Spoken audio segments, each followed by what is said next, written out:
Good morning all friends. मेरे legal advice by Sheikh Javed Mohammad advocate channel पर आपका स्वागत है। जैसा कि आप जानते हैं, नोटरी नियम 1956 के नियम 14 के फॉर्म XIV के कालमों पर और उनकी परिभाषाओं पर हम चर्चा कर रहे हैं।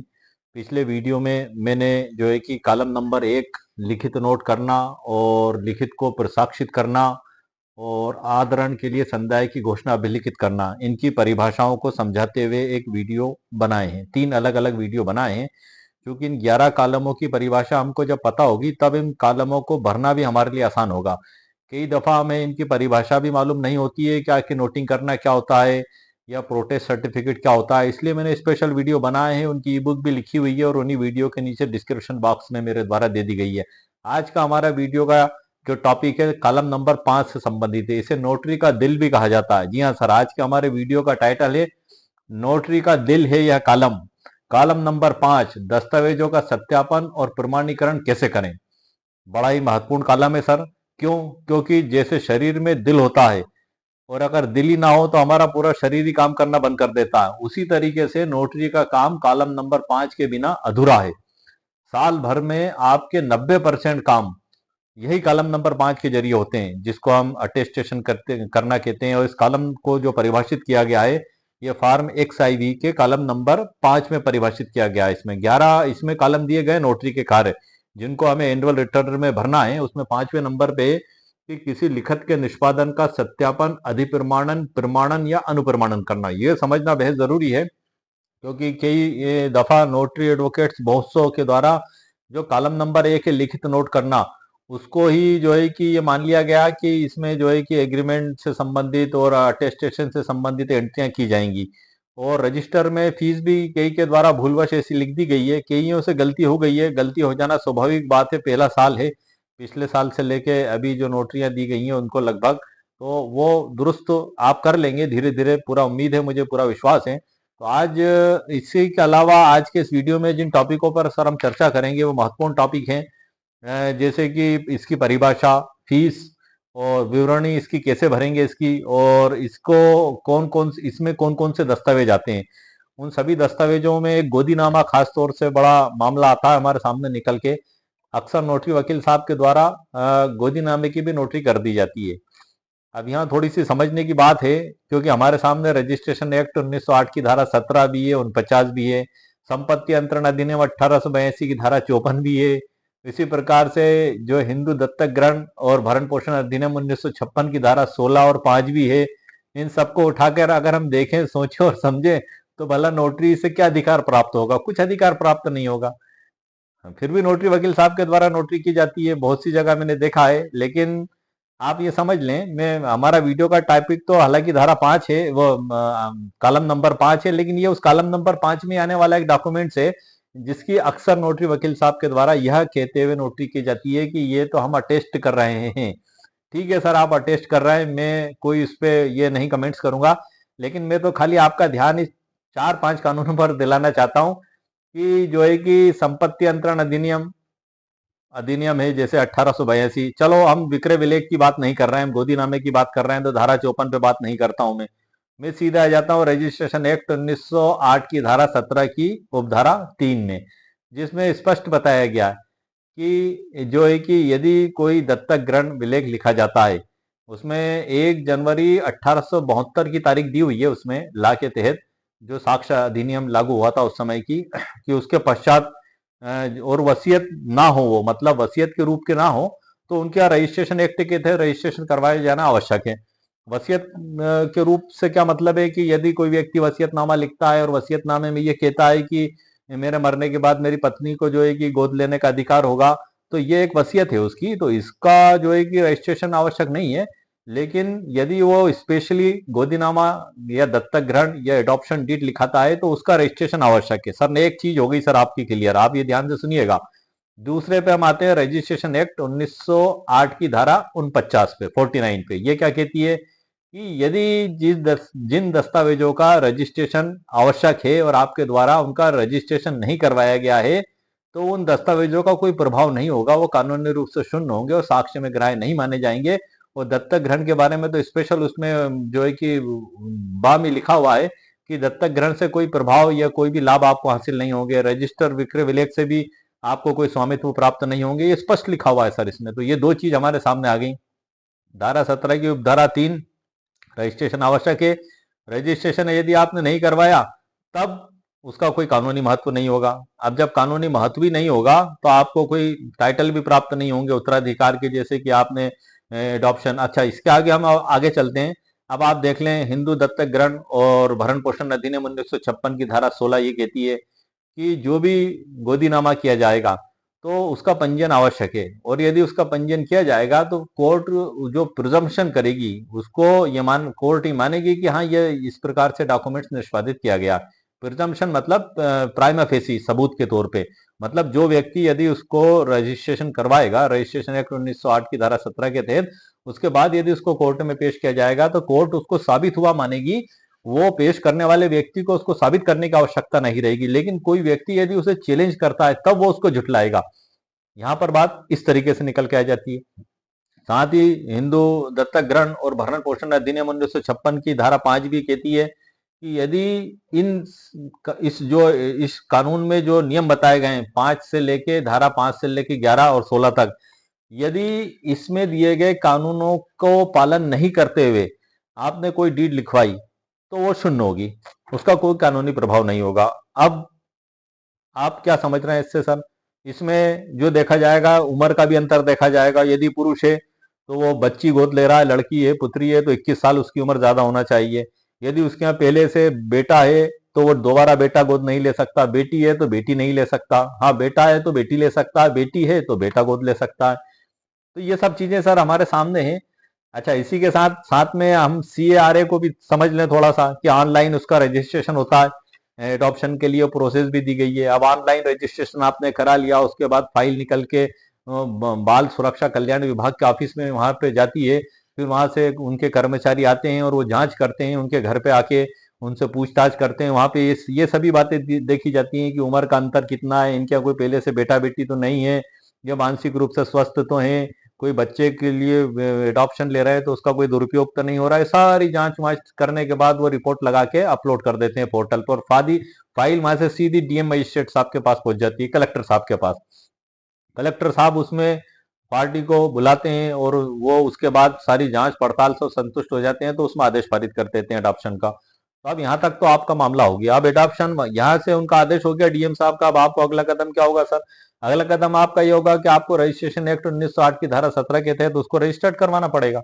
अब आपने उसको रजिस्टर करा लिया, CARA की पूरी प्रोसेस होने के बाद रजिस्टर्ड करा लिया, आपका काम हो गया कानूनी रूप से मजबूत।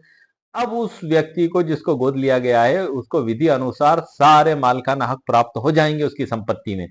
यदि आप नोटरी से उसको कराएंगे तो ये कोई राइट से सर उसको प्राप्त नहीं होंगे, वो मात्र सिर्फ एक अटेस्टेशन ही होगा। सवाल ये उठता है कि जब इन धाराओं में इतना स्पष्ट प्रावधान दिया गया है तब भला नोटरी वकील साहब इसकी नोटरी क्यों करें? या हम उसमें चेतावनी लिख दें हम नीचे, जैसे ही सील लगाएं तो, कि भाई ये जो है कि ये जो है कि नोटरीकृत दस्तावेज है और ये रजिस्ट्रेशन का विकल्प नहीं हो सकता है। हम उस पार्टी को बता दें स्पष्ट कि आपको इससे कोई कानूनी अधिकार प्राप्त नहीं होंगे, आप सिर्फ इसको सत्यापित आप करवा रहे हैं। तो अब मामला निकल कर यह आता है कि ये बात वही हो गई कि यदि हम किसी कानून के बारे में जानते हैं फिर हम कानून का उल्लंघन क्यों कर रहे हैं? ये एक थोड़ा सा सोचनीय प्रश्न आता है हमारे सामने निकल के। हाँ सर, एग्रीमेंट में कोई दिक्कत नहीं, वसीयतनामे में कोई दिक्कत नहीं, शपथ पत्र में कोई दिक्कत नहीं, याददाश्त हिबानामा जो मुस्लिम विधि में बताया गया है उसको भी आप कोई प्रॉब्लम नहीं। इसी प्रकार से पारिवारिक बंटवारा विलेख जो अतीत में हो चुका है, प्रेजेंट की नहीं कह रहा, वर्ष का किरायानामा हो गया, ये सब ठीक है सर, मान लिया जाए। लेकिन एडॉप्शन के संबंध में कहीं भी ये बात नहीं आई है। हम उसको अटेस्ट को आधार मानकर अगर करते हैं, अब सपोज करो कि कल से उस व्यक्ति के द्वारा हमारे खिलाफ कंप्लेंट कर दी गई कि वकील साहब ने तो मुझसे ये कहा था कि ये आप इसका गोदीनामा कराएंगे तो आपको सारे कानूनी लाभ मिलेंगे, आपको जो व्यक्ति ले रहा है आपको, और आप उसके वैलिड बच्चे बन जाएंगे और उसकी संपत्ति में भी आपको अधिकार प्राप्त हो जाएगा। और मुझे गुमराह कर दिया गया साहब, और मेरे से नोटरी करवा मेरी नोटरी हो गई और मुझे कुछ नहीं बताया गया, और उसके आधार पर कहीं आपकी कंप्लेंट कर दी गई सर, फिर आप क्या करेंगे? मिसकंडक्ट में आप आ जाएंगे, जांच आपके खिलाफ खुल जाएगी। और उससे बचने के लिए यदि आप एक टिप्पणी लिखते हैं कि मुझे नोटरी के द्वारा इस व्यक्ति को बता दिया गया था कि ये जो रजिस्ट्रेशन है धारा 17 रजिस्ट्रेशन एक्ट 1908 की धारा 17 और 49 के तहत अनिवार्य है, और उसके अभाव में इस नोटरी दस्तावेज से आपको कोई कानूनी लाभ प्राप्त नहीं होगा, और यदि आप इसको करवाते हैं तो ये इसके लिए नोटरी जिम्मेदार नहीं होगा, आप खुद जिम्मेदार होंगे। आप सपोज करो ये लाइन भी लिख देते हैं तो ठीक है सर, आपने लिख दी लाइन, बड़ा अच्छा किया आपने, लेकिन सवाल ये उठता है कि कहीं ना कहीं हम कान को इधर से पकड़ें या कान को इधर से पकड़ें। सर पकड़ में तो काम हमारा कान ही आ रहा है, पृथ्वी गोल है, हम चारों तरफ से घूम फिर के कहीं ना कहीं एक ही बात पे आ रहे हैं कि वो किसी भी प्रकार से उसको वैलिड रूप प्रदान नहीं करेगा, क्योंकि धारा 16 में स्पष्ट बता दिया गया है हिंदू जो है कि दत्तक ग्रहण और भरण पोषण अधिनियम 1956 की कि पंजीकृत दस्तावेज ही कोर्ट मान्य करेगी, नोटरी का तो सर सवाल ही नहीं है। अब सवाल ये भी उठ के आता है कि सर्वोच्च न्यायालय के फैसले भी इस पॉइंट पे हैं कि भाई किसी के द्वारा लिखा ही नहीं गया, ना नोटरी करवाया गया, सिर्फ रस्म कर ली गई और विवाद पैदा हो गया। उनके दो दूसरे चाचा बाबा काका के जो लड़के हैं उनके द्वारा आपत्ति की गई कि साहब ये जो है कि वैलिड पुत्र नहीं है और हमारी चाचा की संपत्ति के हमें उत्तराधिकारी हैं। अब क्या करना पड़ेगा सर, आपको आपको साबित करना पड़ेगा फिर सारे रस्म रस्म उस समय के गवाह, कोई वीडियो रिकॉर्डिंग फोटो ऑडियो जो भी हो उसके जरिए आपको ये सारा जिम्मेदारी आपकी है, और इधर आप रजिस्टर्ड रजिस्ट्रेशन करवा लेते हैं तो वो दस्तावेज ही न्यायालय में मान्य किया जाता है। अब तो सीआरए का भी आ गया है सर, वो भी उसको भी वेल नेसेसरी कर दिया गया कई जगह जो है कि ये सर धारा कालम नंबर 5 की चर्चा हो रही है सर हमारी।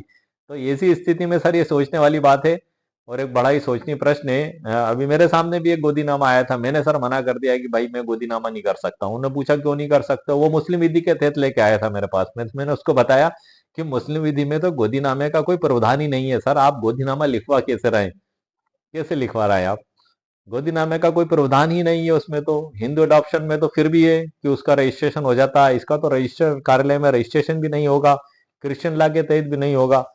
तब भी उसकी बात समझ में नहीं आई, अब वो फिर जाके उसने दस्तावेज को बनवा लिया उस। अब ठीक है, आप सभी नोटरी एडवोकेट हैं, मैं अब इससे आगे की बात नहीं बताऊंगा, आप खुद समझ सकते हैं, ये एक अंदरूनी बात है कि उसने बनवा लिया। चलो ठीक है साहब, अब ये स्थितियां हमारे सामने अक्सर आती हैं, तो अब ऐसी स्थिति में हम क्या कर सकते हैं सर? तो उसका जवाब ये है कि हमको इन सभी कानूनों को देखना पड़ेगा, ये इन सबको मिला के देखना सुनना और समझना पड़ेगा, और हमें अपना माइंड भी अप्लाई करना पड़ेगा कि इस परिस्थिति में हम किस प्रकार से कार्य करेंगे। अगर देखा जाए सिर्फ अटेस्ट के एतबार से तो ठीक है साहब, हमने अटेस्ट कर दिया, लेकिन अब अटेस्ट कर दिया वो ला भी तो मौजूद है, हम उसको किस आधार पे कह सकते हैं? ठीक है आपने अटेस्ट कर दिया, उसने उसकी मर्जी से करवा लिया, और उनको भविष्य में किसी को कोई विवाद भी पैदा नहीं हुआ, ना उसके चाचा ताता के लड़कों ने कोई दावा किया, ना संपत्ति में कोई विवाद उत्पन्न किया। और ठीक है सर, वो पुराने समय से कुछ उसका जो भी है बच्चों के नाम हो गए, आधार कार्ड हो गए, और वो उसका नाम दर्ज हो गया, जो भी होना था, कोई विवाद ही नहीं हुआ, तो सर कोई दिक्कत नहीं है सर। अब जंगल में मोर नाचा किसने देखा, कोई दिक्कत नहीं है सर। शहर में मोर नाचेगा तो सारे मोहल्ले के लोग इकट्ठे हो जाएंगे चौक में कि अरे आज तो मोर नाच रहा। इसी प्रकार से यदि मुद्दा पैदा हो गया और झगड़ा पैदा हो गया और कोर्ट में बात आ गई तो फिर तो बाल की खाल निकाली जाएगी सर, निकलने में तो हाथी भी निकल जाएगा, वरना चींटी को भी नहीं निकलने दिया जाएगा, फिर मामला यहाँ आएगा, फिर ये कानूनी प्रावधान लागू होंगे। फिर वो व्यक्ति जो इस प्रकार का कार्य कर रहा है, स्टाम्प ड्यूटी बचाने में सर, क्या स्टाम्प ड्यूटी आप बचा रहे हैं? 2,000 रुपए की स्टाम्प ड्यूटी है रजिस्ट्रेशन एक्ट 1908 के तहत मध्य प्रदेश में, आप ऑनलाइन यदि उसका पंजीकरण भी कराते हैं। सीआरए की कार्रवाई भी मुश्किल से 2 महीने के अंदर तक आपकी पूरी हो जाती है, रजिस्ट्रेशन आप कराते हैं। लेकिन इतनी भागदौड़ कौन करना चाहता है आखिर? वो तो ये चाहते हैं कि नोटरी वकील साहब आप नोटरी कर दें और हमारा सारा काम हो जाएगा, लेकिन इसके दूरगामी परिणाम जब उसको भुगतना पड़ेंगे तब वो खुद ही जिम्मेदार होगा। लाखों करोड़ों अरबों की संपत्ति भी सर हाथ से जा सकती है फिर आपके। मामला अगर प्रॉपर्टी का आ गया, आप खुद समझदार हैं, पता लग रहा है कि किसी के पास अरबों खरबों की प्रॉपर्टी है।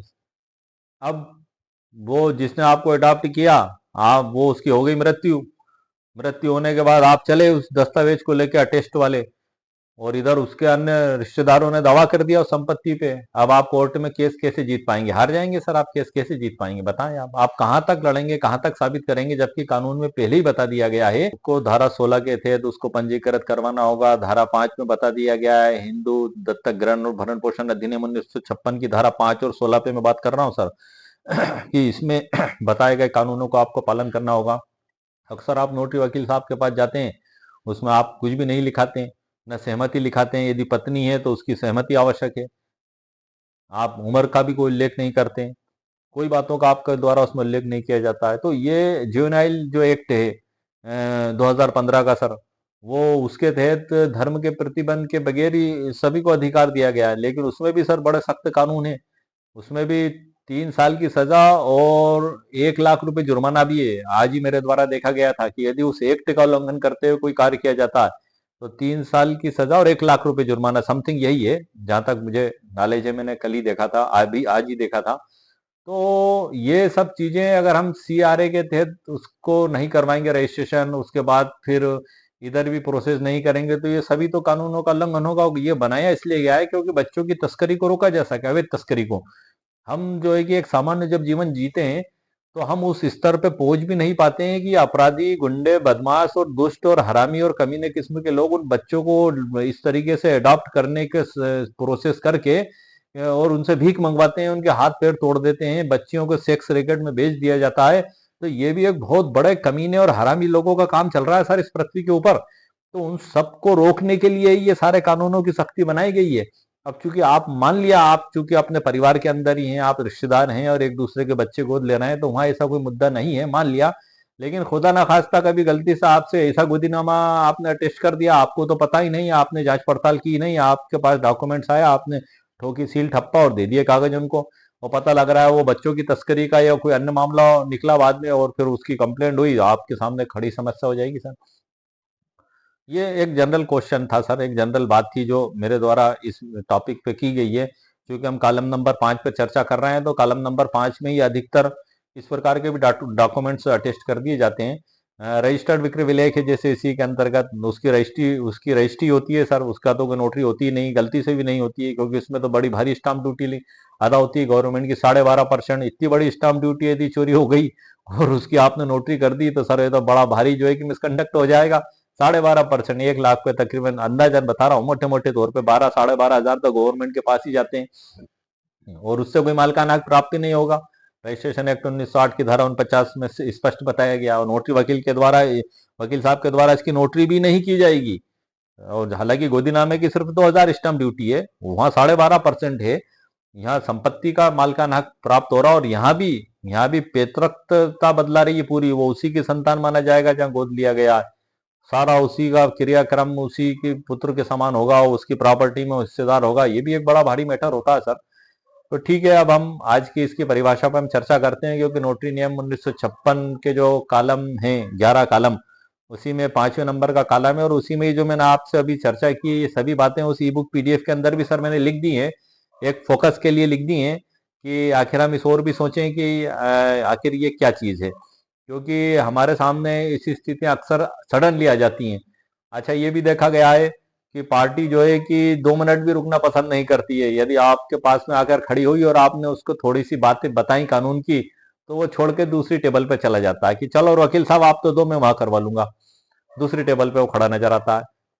तो अच्छा, तो ये स्थितियां सर बन जाती हैं। मैं इसमें ये नहीं कह रहा हूं क्या मतलब किसी के बारे में कि ये गलत है या सही है, मैं तो एक कानून के ऊपर सर बात कर रहा हूँ, लॉ के ऊपर। तो अब मैं ये आगे की चर्चा जो मैंने एक ई बुक पीडीएफ आप लोगों के लिए तैयार करके रखा है, उसमें ये जो आपसे मैंने अभी बातें की हैं सारी जानकारी मैंने सर नोट कर दी है। अब आगे की जानकारी मैं आपको उसी ई बुक पीडीएफ के अंदर से दूंगा, उसकी लिंक इस वीडियो के नीचे डिस्क्रिप्शन बॉक्स में सर मेरे द्वारा दे दी गई है। आइए सर, लेट्स गो। आगे बढ़ने से पहले सर थोड़ी सी एक टॉपिक पे और मैं आपको जानकारी दे दूं कि सर्वोच्च न्यायालय के ऐसे बहुत से फैसले भी हैं जिसमें जो है कि रस्म के आधार पे ही जो है कि उनको एडॉप्शन को माना गया था, लेकिन उन व्यक्तियों को लड़ते लड़ते सर्वोच्च न्यायालय तक जाना पड़ा। और हालांकि प्राइमा फेसी तो जो कानून में लिखा हुआ है उसी का हमें पालन करना चाहिए।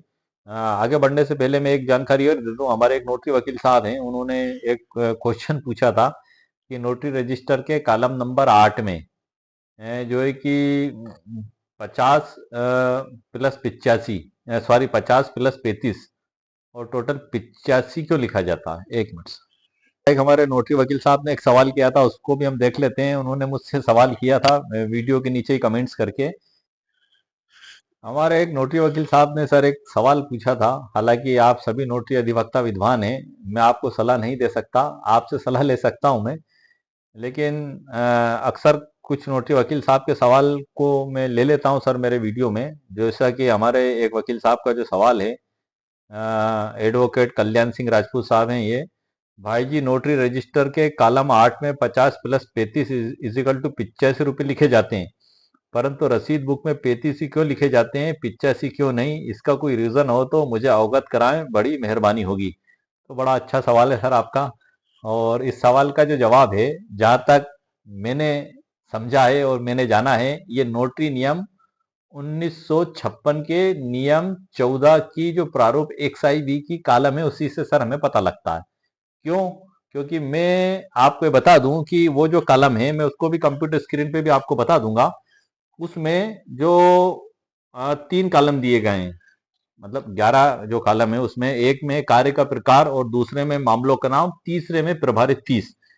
तो गवर्नमेंट हमसे सिर्फ प्रभारित फीस ही जानना चाहती है। वार्षिक रिटर्न जो हमसे भराया जा रहा है सालाना, तो साल भर में हमने कितने अटेस्टेशन किए, एग्रीमेंट या किरायानामे जो भी है कॉलम 5 में, या जो भी हमने कार्य किए, तो उसमें हमने कितनी फीस ली। इसमें कहीं भी ये नहीं बताया गया है, ना कॉलम में गवर्नमेंट के द्वारा हमसे पूछा जा रहा है कि आपने कितने रुपए के नोटरी टिकट चिपकाए। इसका कोई कॉलम उनके द्वारा नहीं दिया गया है। गवर्नमेंट को हमसे इस जानकारी को लेने की आवश्यकता ही महसूस नहीं हो रही है, और ना ही वो लेना चाहती है। इसलिए फार्म XIV में गवर्नमेंट की ओर से नोटरी नियम 1956 के कॉलम को ही नहीं रखा गया है नोटरी टिकट के। तो जब इसकी शुरुआत ही यहीं से हो रही है कि इसमें सिर्फ प्रभारित फीस ही पूछी जा रही है हमसे, तो हम जिस रसीद कट्टे को हम बनाएंगे, जब हम साल में 2 साल में ADG साहब के द्वारा हमारा रसीद कट्टा और रजिस्टर हमारा चेक किया जाता है सामान्यतः, तो वो जो चेक करते हैं, तो वो रसीद जो कट्टा है उसमें हम जो राशि लिखते हैं, उस राशि से और हमने जो फीस ली वो उसी से उसका मिलान करते हैं। अच्छा, दूसरी बात ये है कि हम जो एनुअल रिटर्न अभी भी जो भेज रहे हैं वर्तमान में भी, तो उसमें भी गवर्नमेंट के द्वारा हमसे सिर्फ हमारी प्रभारित फीस ही पूछी जा रही है। कहीं भी हमसे नोटरी टिकट के 50 रुपए का लगा रहा है। हर स्टेट में अलग अलग है। महाराष्ट्र में 20 रुपए, कहीं मिल्हारगंज में 10 रुपए, पता नहीं, ऐसे कहीं 20 रुपए, अलग अलग है हर स्टेट के हिसाब से। मध्य प्रदेश में 50 रुपए। तो हमसे उस टिकट के बारे में नहीं पूछा जा रहा, वो तो हमसे कैश वो ले ही लेते हैं। जब हम चालान भरते हैं तो गवर्नमेंट के खजाने में वो पैसा पहुंच जाता है। अब गवर्नमेंट ये जानना चाहती है कि नोटरी वकील ने कमाया कितना और उससे इनकम टैक्स कितना लिया जाए, क्या वो इनकम टैक्स श्रेणी में आ रहा है या नहीं आ रहा है। तो ये आयकर विवरणी फार्म, ITR, ये सारी जानकारी गवर्नमेंट चाहती है। वो तो गवर्नमेंट ने ले लिया हमसे पैसा, नोटरी टिकट का गवर्नमेंट का हो गया, हमारा हिसाब खत्म, चालान भर दिया, चालान लिया, नोटरी टिकट आ गई, चिपका के कस्टमर को दे दी, बात हो गई क्लियर। वहां पे भी अगर हमने कम लगाई तो वो बैठे हुए हैं कि नोटरी वकील साहब ने जो निर्धारित नोटरी टिकट है उससे कम लगाई, गवर्नमेंट के टैक्स की चोरी करी, आपके खिलाफ हम कार्रवाई करेंगे। वहां पे भी वो बैठे हुए हैं। अब सवाल है कि वो उन्होंने निर्देश दे दिए कि आपको जो है कि नोटरी टिकट पूरी ही लगाना है, कम नहीं लगाना है। लेकिन अब सवाल ये उठता है कि आप कमा कितना रहे हैं। पता लग रहा है आप क्या 12 लाख रुपए साल से ऊपर कमा रहे हैं या 15 लाख रुपए साल से ऊपर कमा रहे हैं। तो वो उनको पता कैसे लगेगा, उनको टैक्स वो कैसे वसूल कर सकते हैं, आप इनकम टैक्स से कैसे बच सकते हैं। तो वो जो रिटर्न है वो उसके आधार पे वो पूरा अंदाजा लगाएंगे कि हाँ, इनके द्वारा इतनी कमाई की गई है और जो गवर्नमेंट के नियम के अनुसार ये कार्य कर रहे हैं। तो सर कहीं ना कहीं मैं आपको प्रोफार्मा भी दिखाता हूँ, वो मैंने जो है कि जिसका PDF तैयार किया है, उसी को मैं आपको बता देता हूँ। ये वही PDF है। इसकी लिंक इस वीडियो के नीचे डिस्क्रिप्शन बॉक्स में दे दी गई है। और ये जो PDF है, इसी को मैंने कलम से भर के कल सर मैंने भेज दिया नोटरी सेल, क्योंकि पोर्टल पे अभी ओपन नहीं हुआ है। पोर्टल पे जो फंक्शन है, तो ईमेल के जरिए नोटरी सेल की जो ईमेल है उस पर मैंने इसको अपलोड कर दिया, और इसके कॉलम नंबर 5 और 7 को मैंने भरा और उसमें वो राशियों का गुणा करा, नीचे सील लगाई, दस्तखत कर दिए दोनों पेजों पे, हिंदी में 2 पेजों में। ऊपर पूरा नाम पता लिख दिया जो हमारे उसमें COP के अंदर लिखा हुआ है, पंजीयन क्रमांक में सनद क्रमांक लिख दिया, और सर्टिफिकेट ऑफ प्रैक्टिस के ऊपर ही ऊपर रजिस्ट्रेशन नंबर लिखा हुआ वो लिख दिया, और एप्लीकेशन नंबर लिख दिया, और 2 कॉलम भर दिए टोटल करके। ईमेल से कल मैंने भेज दिया सर, आपको मैं बता दूं। अब पोर्टल जब ओपन होगा तब वहां हम डबल से भेज देंगे, लेकिन अभी जहां तक मुझे उचित लगा, और यहाँ काफी अधिवक्ताओं के द्वारा भी भेज दिया गया है यहाँ पे। अब हम देखें सर, इसमें आप देखें कॉलम नंबर जो मैंने लास्ट लिखा, प्रभारित फीस। इन कॉलमों में सिर्फ आप देख रहे हैं क्रम संख्या, दूसरे में कार्य का प्रकार, और तीसरे में मामलों का नाम, और चौथे में प्रभारित फीस। सिर्फ 4 कॉलम दिए गए हैं। इन चारों कॉलमों में कहीं भी नोटरी टिकट का अगर कॉलम आपको दिखाई दे रहा हो तो आप बताएं। नोटरी टिकट का कहीं कॉलम नहीं। गवर्नमेंट को हमें आवश्यकता ही नहीं हमसे पूछने की, इसलिए उसने कॉलम भी नहीं रखा। और यदि गवर्नमेंट को इस बारे में भी जांच होती तो वह आप कॉलम एक लिख ले। कौन सा कॉलम? प्रभारित फीस के बाद ही वो एक कॉलम और बनाते कि नोटरी टिकट। और जब वो यहाँ पर अगर कॉलम बना देते नोटरी टिकट का, मतलब वो एनुअल रिटर्न हमसे नोटरी टिकट का भी जानना चाहते हैं कि आपने कितने नोटरी टिकट कोषालय से खरीदे हैं। अब ये चूंकि ये रिकॉर्ड तो उनके पास ऑनलाइन है ही।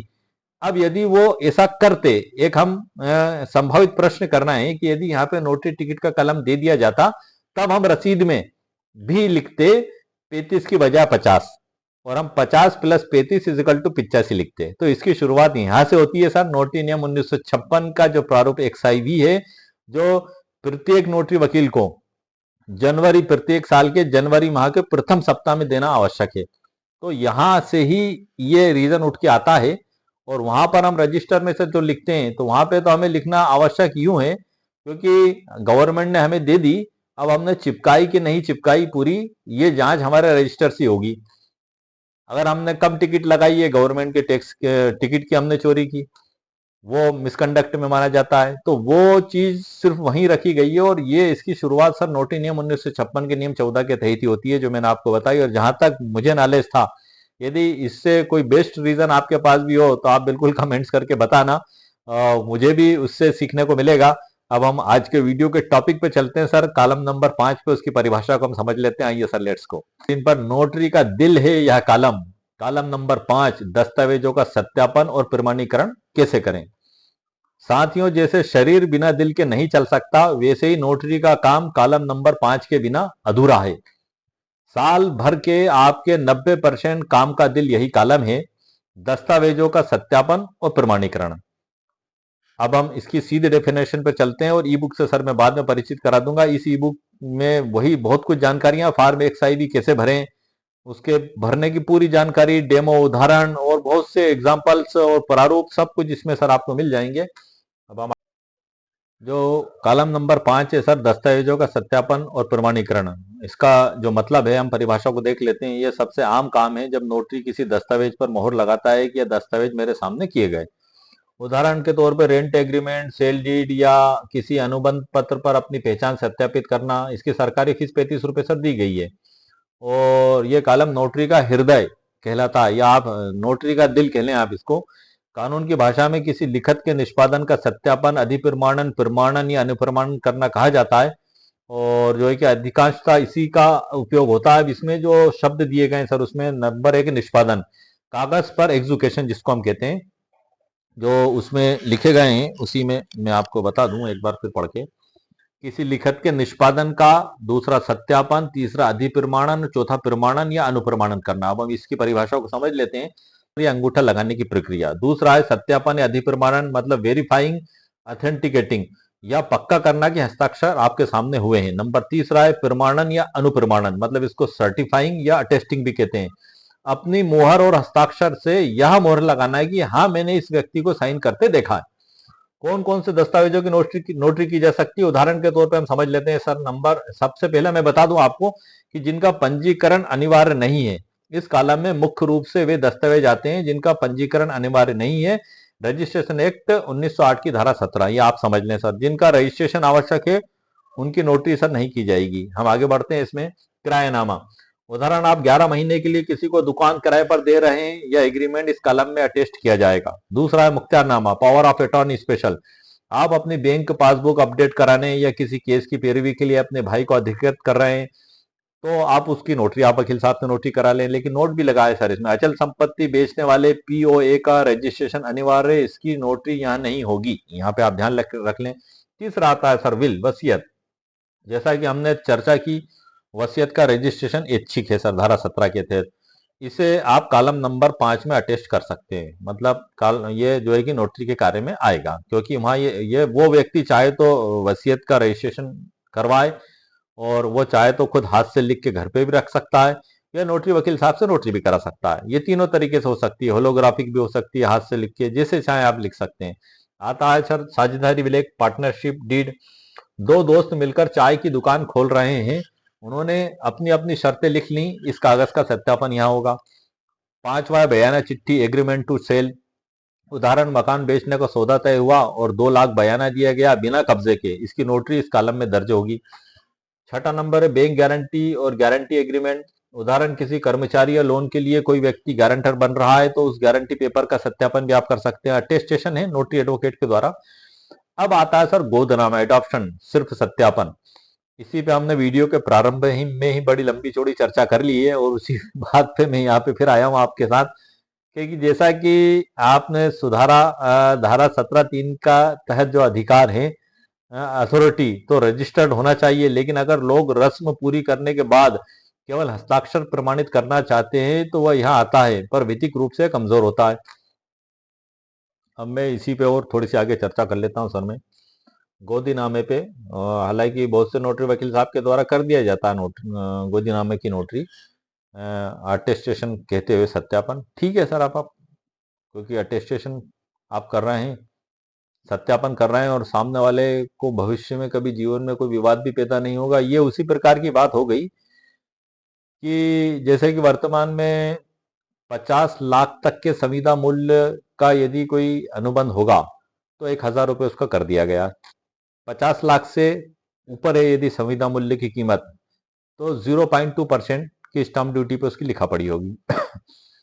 अब मामला उठ के आता है कि यदि किसी व्यक्ति ने 1,000 से कम के स्टाम्प पे उसकी लिखा पड़ी कर ली, ठीक है सर, अब आपने यहाँ पे जो पूरा पूरा स्टाम्प देना चाहिए आपने नहीं दिया। अब धारा 35 जो है भारतीय स्टाम्प अधिनियम 1899 की, वो कहती है कि वो कोर्ट में साक्ष्य में ग्राह्य नहीं होगा जब तक कि आप स्टाम्प ड्यूटी अदा ना कर दें।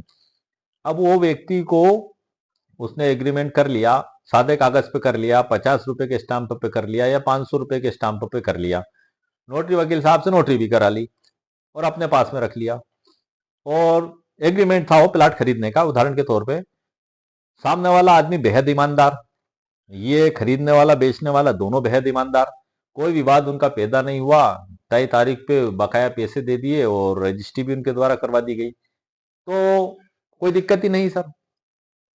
दिक्कत कब पैदा हुई? अगर मामला कोर्ट में जाता, अगर कोर्ट में मामला जाता तो उसका साक्ष्य में ग्राह्य नहीं माना जाता, फिर उसको कलेक्टर ऑफ स्टाम्प पे जाना पड़ता, वहां पे उसका जुर्माना पेनल्टी जमा करके फिर कोर्ट में पेश करना पड़ता, फिर जज साहब उसको साक्ष्य में ग्राह्य करते, फिर गुण दोषों के आधार पर उसमें फैसला होता। तो ये स्थिति, अब गोदीनामे को हम देख लें कि वो व्यक्ति आया, वो भी इसी तरीके का उधर, अगर हम उदाहरण देखते हैं कि पता लग रहा है कि वो एकमात्र संतान है, गोद उसको लिया गया है और अटेस्टेशन करवा लिया गया उसका नोटरी वकील साहब के द्वारा, उसके कोई काका चाचा तावा बाया बुआ फूफा कोई नहीं है, वो उसके पिता की एकमात्र संतान है, मतलब उसकी कोई भी नहीं है, उसके भाई जिसने गोद लिया, न बहन न दूर के रिश्तेदार, अकेला है वो, और इधर इसको गोद उनने ले लिया। अब भला कोई प्रॉपर्टी को चैलेंज करने वाला उसमें खड़ा ही नहीं हो रहा है सर, कोई स्थिति नहीं आ रही है। और सामान्यता जो हो जाते हैं नामांतरण, हालांकि अभी सर्वोच्च न्यायालय का भी 2025 में ही नया फैसला आया है कि नामांतरण दर्ज होने से मालिकाना हक नहीं मिलता है। अब उसका नामांतरण भी हो गया मान लिया, लेकिन उसको मालिकाना हक तो नहीं मिला, लेकिन उसके मालिकाना हक को कोई चुनौती देने वाला भी नहीं मिला। अब जब कोई चुनौती देने वाला नहीं मिला, उसका नामांतरण हो गया, बस चल पड़ी हर जिंदगी आगे, और जीवन आगे बढ़ चला। ना तो नोटरी को चैलेंज किया जाएगा, ना गोदीनामे को चैलेंज किया जाएगा, तो ये स्थिति हो गई सर। लेकिन मामले कई बार इससे हटके जब अगर हो जाते हैं तो उस पर भी हम चर्चा कर लेते हैं। उदाहरण के तौर पे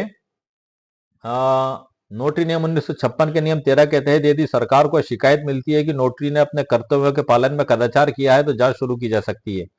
उदाहरण, बिना CARA प्रक्रिया के सीधे गोदनामे को नोटरी करना, या 100 रुपए से अधिक के विक्रय विलेख सेल डीड को यह कहकर अटेस्ट करना कि अब यह पक्का हो गया है, इसे व्यवसायिक कदाचार माना जा सकता है सर। आप गारंटी नहीं ले सकते, उसे आप बता दें, उसमें नीचे टिप्पणी भी लिख दें कि नोटरी रजिस्ट्रेशन का विकल्प नहीं हो सकता, मतलब रजिस्ट्रेशन जरूरी है, उसको बोल दें आप। ठीक है सर। विधिक मामलों का प्रावधान है रजिस्ट्रेशन की धारा 17 व 49 जो हमने अभी चर्चा की थी। विवरणी ना भरना गलत, ये उसी गलत सलाह देना। हाँ, कई बार ऐसा भी हो जाता है, यदि मतलब नोटरी वकील साहब तो कोई भी ऐसा नहीं करते हैं सर, लेकिन साल मतलब जो है कि कस्टमर के ही शातिर और बदमाश होते हैं। आप उनका क्या करेंगे कि यदि नोटरी जनता वो कहता है कभी ऐसा कि यदि नोटरी जनता को विश्वास दिलाता है कि उसकी मोहर लगाने से दस्तावेज रजिस्टर्ड के बराबर हो गया है तो यह धोखाधड़ी की श्रेणी में आ सकता है। इससे न केवल लाइसेंस रद्द हो सकता है बल्कि आपराधिक मामला भी दर्ज हो सकता है। मतलब वैसे तो मेरे हिसाब से सर 100% कोई भी नोटरी वकील साहब ऐसा नहीं करता, लेकिन यदि कोई कस्टमर ये इल्जाम लगा दे कि वो तो उन्होंने साहब गारंटी से किया था, तो उसमें सर हमारे सामने बाधा आ सकती है, तो उसकी ओपिनियन भी लिखा लें। मतलब ये वो उसी प्रकार से है कि जो है कि जहर की बोतल पे लिखा हुआ है कि इस जहर के खाने से आपको नुकसान हो सकता है, और इस चेतावनी के साथ आप बेच रहे हैं, और उसके बाद भी कोई उस बोतल को लेके खाता है तो उसका स्वयं जिम्मेदार होगा। मगर कहीं ना कहीं हम इसको सोचेंगे तो फिर हमने कान इधर से पकड़ा तो यहाँ भी कान है पकड़ में, और यहाँ पे पकड़ा तो भी यही कान आया हमारे पकड़ में। कहीं ना कहीं हमें ऐसे दस्तावेजों को अवॉइड करने में समझदारी होती है। अब हम आगे बढ़ते हैं सर इसमें। लाइसेंस रिन्यूअल में बाधा। नोटरी का लाइसेंस हर 5 साल में रिन्यू होता है। यदि आपके विरुद्ध ऐसी कोई शिकायत रिकॉर्ड में है कि आपने अनिवार्य पंजीकरण वाले दस्तावेजों की नोटरी किया, तो सरकार आपका रिन्यूअल रोक सकती है। बचाव के लिए नोटरी क्या करें अब सर, जो है कि मरता क्या नहीं करता, तो कुछ एक लाइन मैंने इसमें लिखी है समझने के लिए कि गोदनामा जैसे मामलों में मुहर के साथ आप एक स्पष्ट लाइन लिख दें नीचे। क्या लिख दें? यह केवल हस्ताक्षरों का सत्यापन है या पंजीकरण का विकल्प नहीं है। और उन भैया साहब को बता भी दें कि भाई साहब ऐसी स्थिति आप समझ लें, और इसमें लिख भी दें आप प्रारूप एक्सआईवी को सही भरें और क्लाइंट को सलाह दें। हमेशा क्लाइंट को धारा 17 रजिस्ट्रेशन एक्ट और सीएआरए की प्रक्रिया के बारे में बताएं। और एक घोषणा पत्र भी इसमें लिखवा ले आप। मैं बता देता हूं आपको घोषणा पत्र मतलब एक ये हमारा बचाव का तरीका हो सकता है सर। सबसे सुरक्षित तरीका यह है कि आप पक्षकार से एक छोटा सा घोषणा पत्र ले लें, या अपने लेटर हेड पे लिखवा लें, या वहीं पे लिख दें उसमें कि मैंने नोटरी साहब की यह बात समझ ली है कि इस दस्तावेज का रजिस्ट्रेशन अनिवार्य है और बिना रजिस्ट्रेशन के यह कोर्ट में मान्य नहीं होगा। मैं अपनी स्वेच्छा से केवल हस्ताक्षर प्रमाणित करवा रहा हूं, और भविष्य में किसी भी विधिक विफलता के लिए नोटरी जिम्मेदार नहीं होंगे। ये हम एक छोटी सी टिप्पणी उसमें लिख दें साइड में, और वहां पे भी उनके दस्तखत ले लें। तो कल से अगर सर कोई बात आती है, वो मतलब ये हमारा बचाव ये कहाँ पे होगा कि कल से उसका कोई नुकसान होने लगता है और वो कोई शिकायत कर देता है या कोई बात कर देता है, तो ये ओपिनियन उसमें जो लिखी रहेगी तो कहीं ना कहीं ये हमारा पूरा पूरा बचाव करेगी कि ये इसने हम इसको पूरी जानकारी हमने दे दी थी, और इसका मकसद सिर्फ अटेस्ट करवाना था डॉक्यूमेंट्स, मालकाना हक प्राप्त करना या उत्तराधिकार के राइट्स प्राप्त करना जो रजिस्ट्रेशन एक्ट 1908 में, और जो है कि हिंदू दत्तक ग्रहण और भरण पोषण अधिनियम 1956 में दिए गए, वो इसको प्राप्त करना नहीं था, इसको हमारे द्वारा बता दिया गया था। तो ये बड़ा जबरदस्त कानूनी बचाव सर हमारा हो सकता है। इसमें हम आगे बढ़ते हैं कि नोटरी की मोहर एक लोक अधिकारी की मोहर है, पब्लिक ऑफिसर की। इसकी गरिमा बनाए रखना जरूरी है। गलत दस्तावेज अटेस्ट करना अकाल्पनिक लाभ तो दे सकता है, लेकिन यह आपके दीर्घकालिक करियर और लाइसेंस के लिए घातक हो सकता है। ये सर थोड़ी समझने वाली बात है। जैसा कि हमने चर्चा की, नोटरी केवल हस्ताक्षर का प्रमाण है, तो वो सर धाराएं आ रही हैं सर, ठीक है, वो हस्ताक्षर का प्रमाण है तो धारा 17(3) भी है पंजीकरण अधिनियम की, और HAMA की धारा 16 भी है सर, 5 भी है, ये सब भी मौजूद हैं। और सर धारा 49 उस पर भी हम ये भी लिखा हुआ है इसमें मैंने, पंजीकरण अधिनियम की धारा 49 वह हथियार है जो यह तय करती है कि बिना रजिस्ट्री वाले कागज की कोर्ट में क्या औकात होगी, कोर्ट में क्या हैसियत होगी। ये धारा ये तय करती है, इसमें बताया गया है। ये धारा कहती है कि किसी दस्तावेज का धारा 17 के तहत पंजीकरण अनिवार्य है, और उसे पंजीकृत नहीं कराया गया तो नंबर 1, वह दस्तावेज संबंधित अचल संपत्ति पर कोई कानूनी अधिकार स्वामित्व पैदा नहीं करेगा।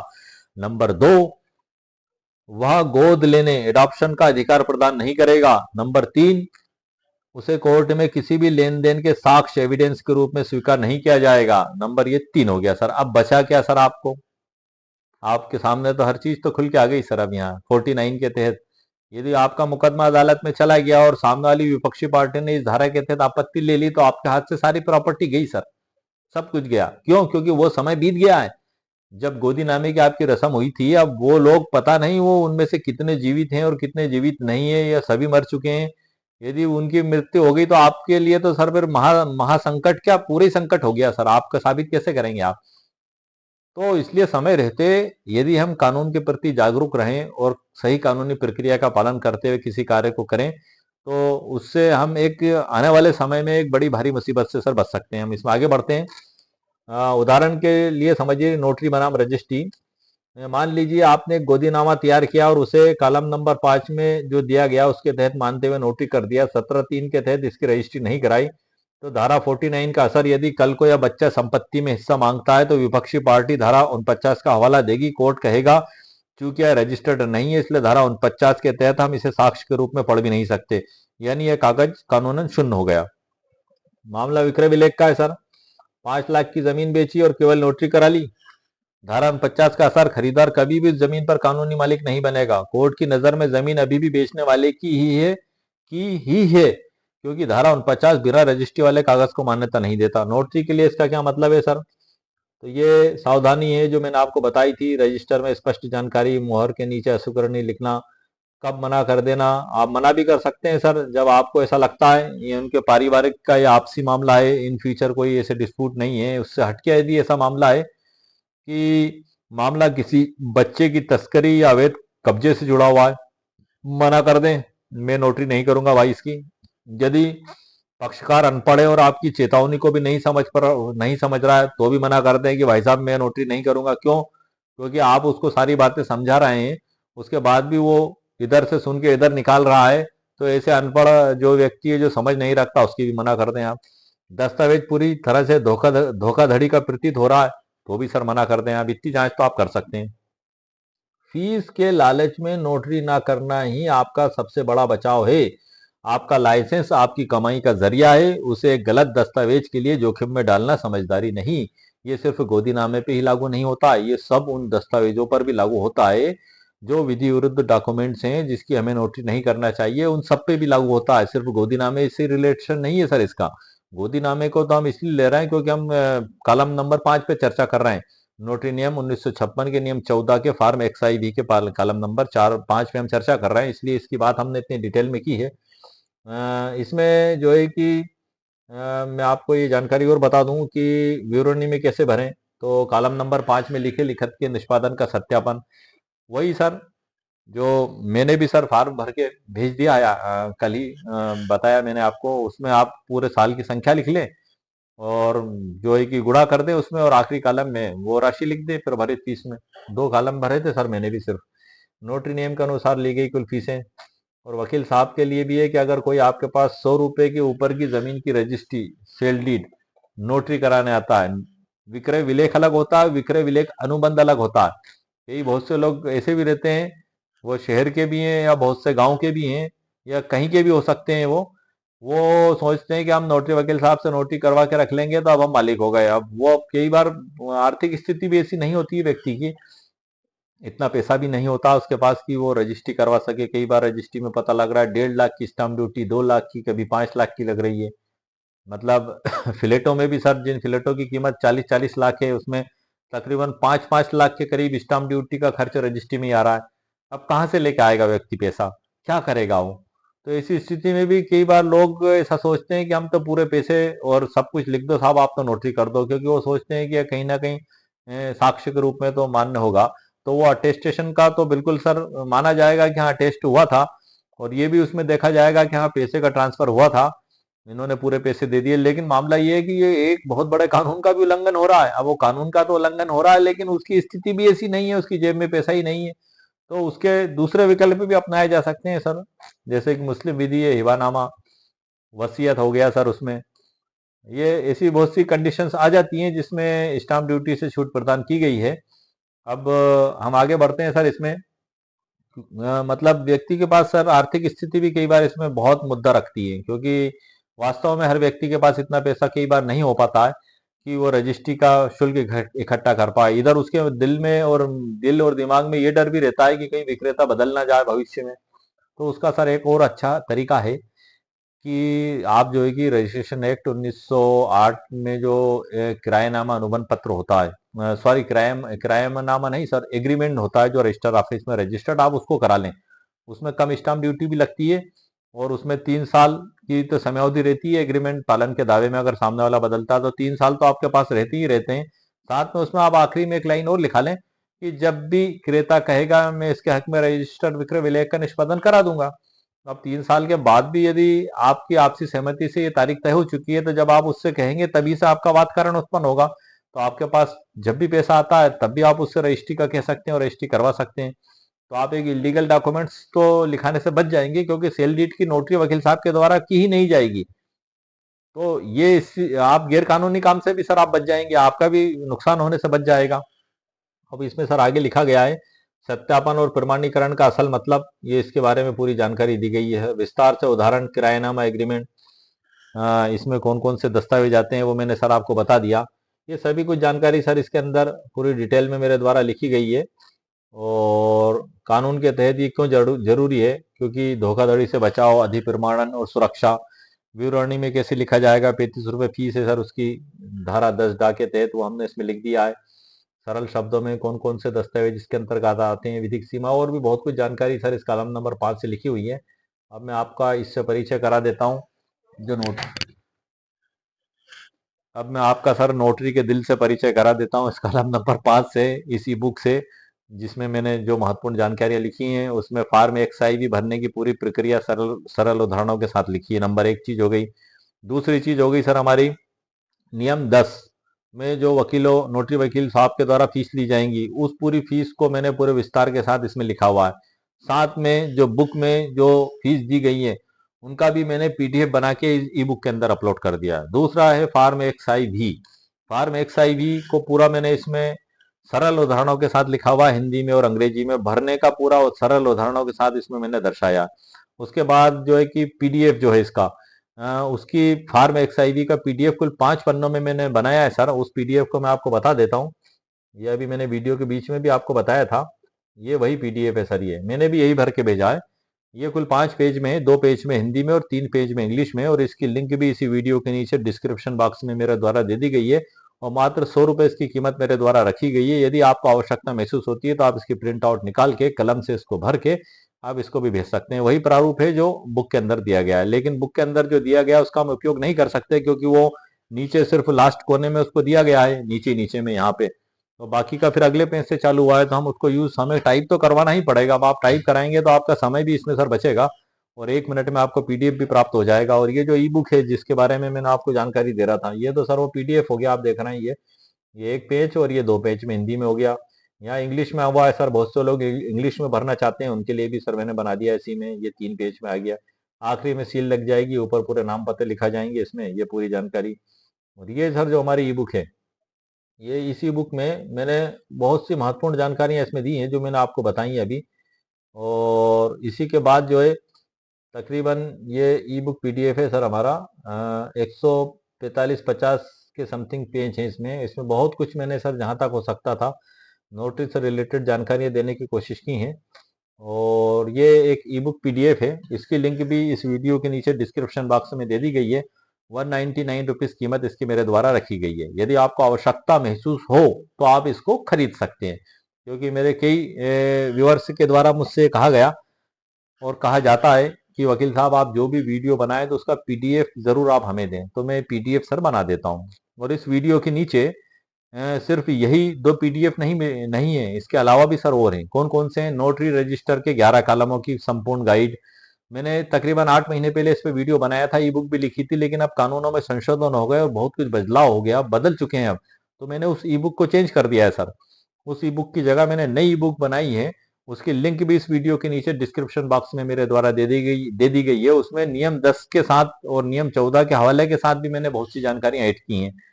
कॉलम उसमें भी 11 ही कॉलम है नोटरी रजिस्टर के। और इधर जो है कि नोटरी नियम 1956 में भी 11 कॉलम दिए मैं प्रारूप एक्सआईवी में, और उसका प्रारूप एक्सवीए नियम 15 के तहत उसमें भी 11 कॉलम है। तो वो उसकी भी लिंक इस वीडियो के नीचे दी गई है। How to use notary seal complete guide, उसकी लिंक भी इस वीडियो के नीचे दी गई है। 5 पेज का जो पीडीएफ है जिसको हमें साल भर में भेजना रहता है, उसकी लिंक भी इस वीडियो के नीचे दी गई है।